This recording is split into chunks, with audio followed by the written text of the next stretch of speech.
9 मई के वाकयात ने पाकिस्तान तहरीक इंसाफ में एक जबरदस्त भूचाल बर्पा किया है, जहां पार्टी के जनरल सेक्रेटरी असद उमर से लेकर मुतअद्दिद रहनुमाओं ने या तो सियासत और पीटीआई से लाताल्लुकी का ऐलान किया है या फिर तंजीमी ओहदे छोड़ने का कहा है।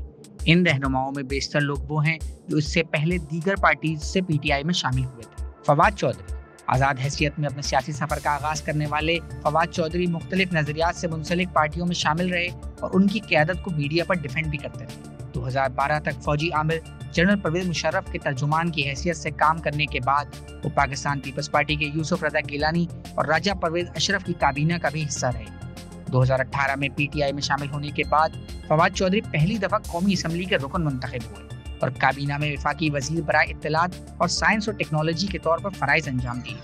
झेलम से ताल्लुक रखने वाले Fawad Chaudhry PTI core committee के रुकन थे और 9 मई के वाकयात के बाद उन्होंने एक ट्विटर मैसेज के जरिए से पीटीआई और इमरान खान से लाताल्लुकी का ऐलान किया। शीरी मजारी वैसे तो पीटीआई के अलावा किसी पार्टी का हिस्सा नहीं थी, मगर परवेज मुशर्रफ के दौर हुकूमत में वह हुकूमत के मातहत चलने वाले एक think tank institute of strategic studies का हिस्सा रहे, जहां से उन्हें 2008 में निकाला गया। 2008 में पार्टी में शामिल होने के बाद वो 2013 में भी पार्टी से रिजाइन कर चुकी थी, जिसकी वजह उन्होंने पार्टी पर पैसे वालों का कब्जा करार दिया, मगर वो जल्द ही दोबारा पार्टी का हिस्सा बन गई और 2018 में इमरान खान की हुकूमत आने के बाद उन्होंने इंसानी हुकूक की मिनिस्ट्री की कमान संभाली। 9 मई के वाकयात के बाद शीरी मजारी को जमानतों के बावजूद 4 दफा गिरफ्तार किया गया, जिसके बाद उन्होंने सियासत से किनारा कशी इख्तियार करने का ऐलान कर दिया। फैयाजुल हसन चौहान अपनी शोला बयानियों और मुतनाज़ा बयानात की वजह से मशहूर फैयाजुल हसन चौहान ने अपने सियासी सफर जमात इस्लामी से शुरू किया और 2002 में वो मुत्तहिदा मजलिस अमल के प्लेटफॉर्म से सूबाई असम्बली का रुकन मुंतखब हुए। 2018 के इलेक्शंस में वो मुस्लिम लीग कायदे आजम के टिकट पर एमपीए के इलेक्शन में खड़े हुए मगर नाकाम हो गए। 2018 में वो पीटीआई के टिकट पर सूबाई असम्बली के रावलपिंडी से रुकन मुंतखब हुए और सूबाई काबीना में मुख्तलिफ वजारतों के अलावा वजीर आला पंजाब के तर्जुमान भी रहे। मियां जलील अहमद शरकपुरी ने भी हालिया दिनों में पीटीआई से अलहदगी इख्तियार की है और इमरान खान से मुतालबा किया है कि वो पार्टी की क़यादत से हट जाए।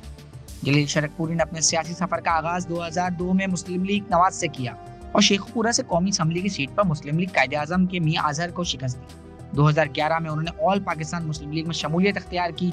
2012 से 2015 के दरमियान वो पीटीआई में 2 दफा शामिल हुए, मगर 2018 का इलेक्शन उन्होंने मुस्लिम लीग नवाज के निशान पर लड़ा और सूबाई असम्बली के शेखपुरा से रुकन मुंतखब हुए। 2022 में उन्होंने अपनी सूबाई असम्बली की नशस्त से इस्तीफा दिया और पीटीआई में शमूलियत का ऐलान कर दिया। चौधरी वजाहत हुसैन पाकिस्तान मुस्लिम लीग कायदे आजम के सदर चौधरी शुजात हुसैन के भाई चौधरी वजाहत हुसैन पाकिस्तान मुस्लिम लीग कायदे आजम का हिस्सा रहे। 2023 में उनको पीएमएलक्यू में एक बगावत के नतीजे में पार्टी का सदर बनाया गया, मगर बाद में इलेक्शन कमीशन ने चौधरी शुजात के हक में फैसला सुना दिया। चौधरी वजाहत हुसैन ने बाद में पाकिस्तान तहरीक इंसाफ की हिमायत का ऐलान किया, मगर 9 मई के वाकयात के बाद वो दोबारा मुस्लिम लीग कायदे आजम में शामिल हो। मलिक अमीन असलम इमरान खान के बिलियन ट्री सुनामी प्रोजेक्ट के सरकर्दा रुकन मलिक अमीन असलम ने अपने सियासी सफर का आगाज जनरल रिटायर्ड परवेज मुशर्रफ के माशाअल्लाह के दौर में पाकिस्तान मुस्लिम लीग कायदे आजम से किया। अटक से ताल्लुक रखने वाले अमीन असलम 2011 में पीटीआई में शामिल हुए।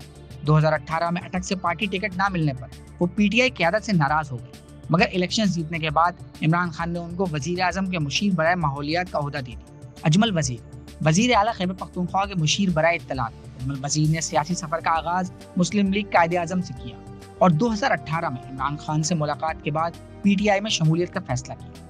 उन पर इश्तिहारात में कमीशन मांगने के इल्जामात भी लगे, मगर बाद में इंक्वायरी कमीशन उन पर लगने वाले इल्जामात साबित न कर सका। वजीरिस्तान से ताल्लुक रखने वाले अजमल वजीर ने 9 मई के वाकयात पर पार्टी से अलहदगी का ऐलान किया। उस्मान तरक़ई आज़ाद हैसियत में अपने सियासी सफर का आगाज करने वाले उस्मान तरक़ई ने 2008 के इलेक्शंस में एएनपी के सरबराह असफंदियार वली को कौमी असम्बली की नशिस्त पर सवाबी से शिकस्त दी। 2013 में वो अवामी जमहूरी इत्तेहाद के उम्मीदवार के तौर पर कामयाब हुए।